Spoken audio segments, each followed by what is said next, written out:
Everyone, मैं लालसा। आज मैं आपको क्लास 10th की क्षितिज बुक का चैप्टर नंबर 2 राम लक्ष्मण परशुराम संवाद का दूसरा पैराग्राफ पढ़ाने जा रही हूँ। दूसरे पैराग्राफ में जैसा कि आप सभी जानते हैं कि ये पैराग्राफ्स रामचरितमानस से लिए गए हैं, रामचरितमानस के बाल कांड से लिए गए हैं।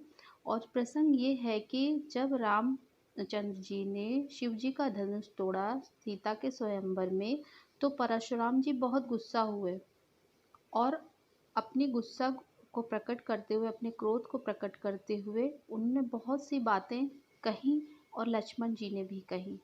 तो उसी क्रम में दूसरे पैराग्राफ में लक्ष्मण जी कहते हैं, लखन कहा हंसी हमरे जाना, सुनहु देव सब धनुष समाना। लखन कहा यानी लक्ष्मण जी ने कहा, हंसी यानी हंसकर, हमरे जाना यानी हमारी समझ में, सुनहु यानी सुनो, देव यानी देव, सब धनुष समाना यानी सभी धनुष समान हैं। तो ये पूरी लाइन का अर्थ यह है कि लक्ष्मण जी ने हंसकर कहा कि हे देव, हमारी समझ में तो सभी धनुष एक समान है। का क्षति लाभ जून धन तोरे, देखा राम नयन के भोरे। का क्षति, क्षति मीन्स नुकसान, लाभ मीन्स लाभ, जून मतलब पुराना, और धनु मतलब धनुष, तोरे मतलब तोड़े, देखा राम नयन के भोरे। और राम ने इसको नया समझकर देखा, और भोरे मतलब धोखे से टूट गया। तो लक्ष्मण जी कहते हैं कि राम जी ने इसको धोखे में नया समझकर छुआ और ये तुरंत टूट गया। तो इसमें क्या लाभ हानि है, यानी इस धनुष के टूट जाने से क्या लाभ हानि है। फिर कहते हैं, छुअत टूट रघुपतहु न दोषु, मुनि बिनु काज करई कत रोषु। छुअत टूट यानी लक्ष्मण जी कहते हैं कि यह धनुष छूते ही टूट गया। फिर इसमें राम जी का क्या दोष है, इसमें श्री राम का क्या दोष है। मुनिवर, आप तो बिना किसी कारण के ही क्रोध कर रहे हैं। मुनि बिनु काज करई कत रोसु, मुनि बिना काज यानी कारण, करई कत यानी क्यों कर रहे हो, रोसु मतलब क्रोध यानी मुनिवर आप तो बिना किसी कारण के ही क्रोध कर रहे हैं। फिर आगे, बोले चितय परस की ओरा, रे सट सुनई सुभाव न मोरा। बोले चितय यानी देखकर, परस यानी फरसा, और की ओरा यानी की ओर। फिर रे सठ, सठ मीन्स मूर्ख दुष्ट, सुनई मतलब सुना नहीं, स्वभाव यानी स्वभाव, ना मोरा मतलब ना मेरा। तो लक्ष्मण की व्यंग भरी बातों को सुनकर परशुराम का क्रोध और बढ़ गया और वह अपने फरसे की ओर देखकर बोले, अरे दुष्ट, क्या तूने मेरे स्वभाव के विषय में नहीं सुना। फिर आगे कहते हैं, बालक बोध बधौ नहीं तोई, केवल मुनि जड़ जाने मोही। बालक बोध, बोल यानी बालक समझकर, बधौ नहीं तोई, बधौ मतलब मारना, नहीं तो ही मतलब तुझे, नहीं तुझे, तो मैं तुम्हें बालक समझकर नहीं मार रहा हूँ। केवल मुनि जड़ जाने ही मोही, तुम मुझे केवल एक साधारण मुनि समझते हो।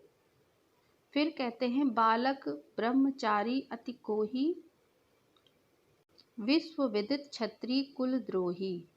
बाल ब्रह्मचारी यानी मैं बचपन से ही ब्रह्मचारी हूँ, अति कोही मतलब बहुत ज़्यादा क्रोधी हूँ, विश्व विदित यानी सारा संसार जानता है, क्षत्रिय कुल द्रोही यानी मैं क्षत्रिय कुल का दुश्मन हूँ, शत्रु हूँ।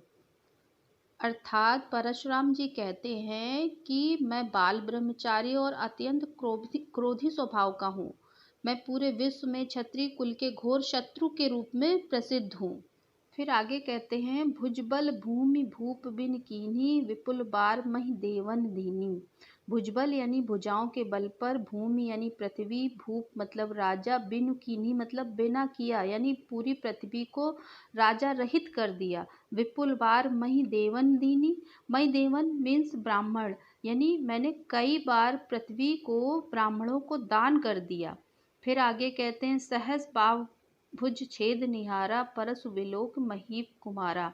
यानी परसु यानी फरसा, विलोक मतलब देखो, महीप कुमारा मतलब राजकुमार, और सहस बाव भुज यानी सहस बाव की भुजाओं को छेद निहारा मीन्स होता है काट डाला, यानी मैंने अपने इस फरसे से सहज बाहु की 1000 भुजाओं को काट डाला।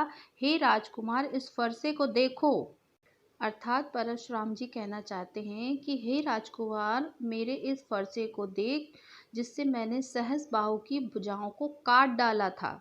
फिर आगे दोहे में कहते हैं, मातु पितहि जनि सोच बस, करसि महिष किशोर, गर्भन के अर्भक दलन, परस मोर अति घोर।